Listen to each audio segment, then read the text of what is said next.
Welcome to our deep dive on the anti-creep strategy, a practical blueprint for protecting your wealth when your income jumps. Today, we'll turn a big raise into long-term freedom while sidestepping the hidden trap of lifestyle creep. First, I'll introduce the core rule that feels controversial. Then, we'll automate your cash flow so the raise never hits your spending. Next, we'll build a solid foundation, maximize tax advantages, and exploit employer stock programs intelligently. Finally, we'll cover how to enjoy upgrades without locking yourself into heavy fixed costs. Along the way, I'll share diagrams, examples, and quick quizzes to cement these ideas. Let's get started. Here's the plan. First, we'll explain why a big raise is both a major opportunity and a major risk. Second, we'll unpack the controversial first rule. Tell no one and act as if the raise doesn't exist. Third, we'll automate the difference between your old and new salary so it never lands in your spending account. Fourth, we'll stack your financial foundation, debt payoff, emergency fund, and employer match. Fifth, we'll maximize tax-advantaged accounts. Sixth, we'll use employer stock purchase programs safely. Seventh, we'll distinguish reversible spending from fixed commitments. Eighth, we'll automate diversified investing and use the power of compounding. We'll also pause for a couple of quick quizzes. Let's move forward. Before we go further, a quick disclaimer.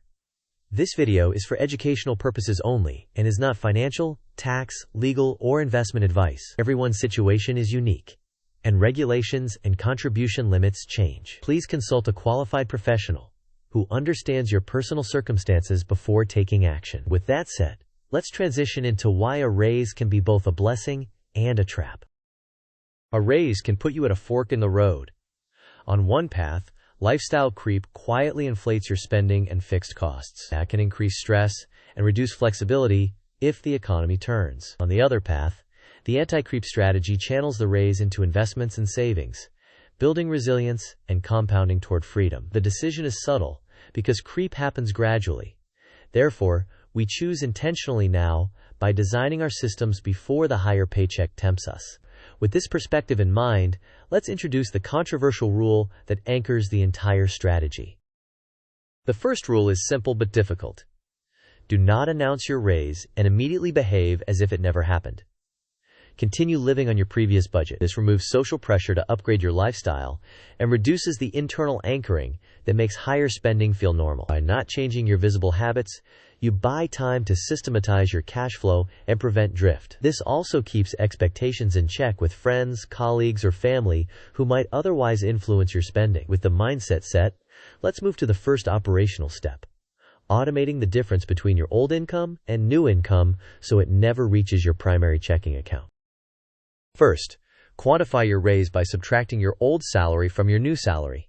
Then, contact payroll to split your direct deposit. Route the entire difference into a separate high-yield savings or investment account. The key is that your primary checking account only receives the same take-home it used to. Finally, set automatic investment contributions to occur on payday so you never experience the friction of manual decisions. Now that the money is being routed correctly, we can visualize the cash flow to make sure nothing leaks back into spending. This flowchart maps the anti-creep cash flow. Employer payroll splits in two.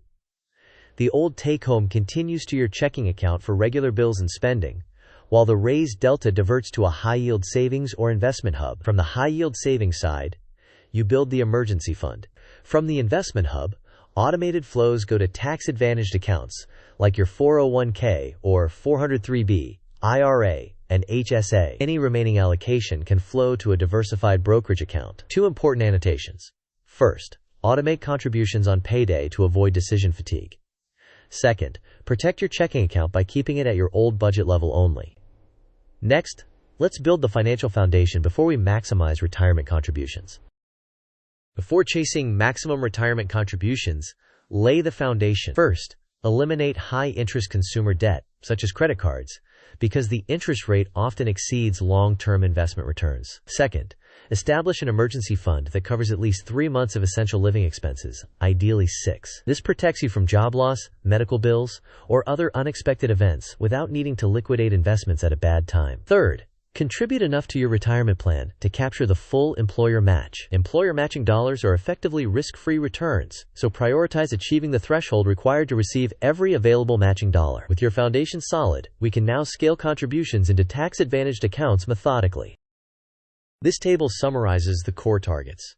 High-interest debt takes top priority because compounding interest works against you rapidly at double-digit rates. The emergency fund should cover your baseline living expenses for 3 to 6 months, reducing the risk that a surprise forces you to borrow at high rates. For employer matches, ensure you contribute the percentage necessary to capture the entire match. Failing to do so leaves guaranteed money on the table. With these targets in place, we're ready to increase tax-advantaged contributions. After securing the full employer match, set annual goals. Maximize your IRA contribution, for example, $7,000 for those under 50 as of recent guidance. Verify current limits for your tax year. Next, increase contributions to your 401k or 403b until you hit the annual maximum, for example, $23,500. Again, confirm current figures. If you have a high-deductible health plan, consider fully funding an HSA. HSAs are powerful due to potential triple tax advantages: pre-tax contributions, tax-free growth, and tax-free qualified withdrawals for medical expenses. As contribution limits change periodically, always check current IRS guidance or your plan documents. Now, let's visualize a possible allocation mix to keep priorities clear. This pie chart illustrates an example of how someone might prioritize allocations. The employer match comes first to avoid missing free money. A sizable portion goes to building or topping up the emergency fund. Another slice tackles high-interest debt, which typically yields the highest guaranteed return by reducing interest costs. Subsequent allocations fund IRA and 401k or 403b accounts toward their annual limits, with HSA contributions included if available. A small portion can flow to a brokerage account for additional flexibility. Adjust these percentages to your personal context, debt levels, and benefits package. Next, let's cover how to exploit employee stock purchase programs without taking on unnecessary risk. Many employers offer stock purchase plans at a discount, often around 15%. A prudent approach is to buy through the plan and sell as soon as allowed, locking in the discount as near guaranteed profit, subject to plan and tax rules. Immediately sweep those proceeds into your tax-advantaged accounts or your diversified investment plan. Avoid accumulating large positions in your employer's stock, since your paycheck and equity would both depend on the same company. That concentration increases risk. Verify your plan's same-day or windowed selling rules and any look-back provisions. With ESPPs handled safely, let's discuss how to enjoy lifestyle upgrades without sabotaging your future. Think about spending in terms of flexibility. Reversible spending includes items you can stop or scale down quickly, like trips booked with deals, hobby purchases, short-term courses, or gym memberships. These can often be canceled or paused if needed. On the other side are fixed commitments that inflate your baseline burn rate. Luxury car payments, high rent leases, long subscription contracts, or large renovations financed with debt. These are hard to unwind and can become a burden if your job or the economy changes. Favor flexible upgrades and delay or avoid big fixed commitments while your investment engine builds momentum. Now let's put it all together with an investing system that compounds quietly in the background. To turn your raise into lasting wealth, build an investing engine that operates automatically. Favor low-cost, diversified index funds such as S&P 500 ETFs. The broad market exposure and low fees help compounding do the heavy lifting. Automate contributions so they land on payday, ensuring consistent behavior without relying on willpower. Check your balances infrequently to avoid the stress and poor decisions that come with monitoring short-term volatility. A simple compounding model reminds us why starting now matters. Future value equals your periodic contribution multiplied by 1 plus the return rate raised to the number of periods. The exact numbers vary, but consistency over time is what matters most. Before we continue, let's test your understanding with a quick quiz. Quiz time. What is the primary purpose of automating the delta between your old and new salary? Option A, to increase available spending money immediately. Option B, to make it harder to invest later. Option C, to prevent lifestyle creep by diverting the raise into savings and investments. Option D, to hide income from taxes. You may pause the video now to think about the answer. We will discuss the answer in the next section of the video.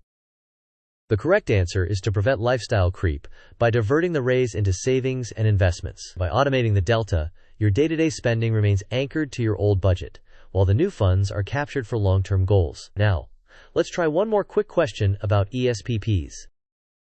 Next question. How should you typically use a discounted employee stock purchase plan to minimize risk while capturing value? Option A. Hold employer stock indefinitely to maximize gains. Option B. Buy through the ESPP and immediately sell to lock in the discount, then reinvest. Option C. Avoid ESPPs entirely. Option D. Borrow to buy extra shares beyond plan limits. You may pause the video now to think about the answer. We will discuss the answer in the next section of the video. The best practice for most people is to buy through the ESPP and sell as soon as permitted to lock in the plan discount, then sweep the proceeds into your diversified, tax-advantaged accounts. This harvests near certain value without taking on concentration risk. With the key tactics covered, let's map your first 90 days so you can execute confidently. This timeline breaks execution into 3 phases.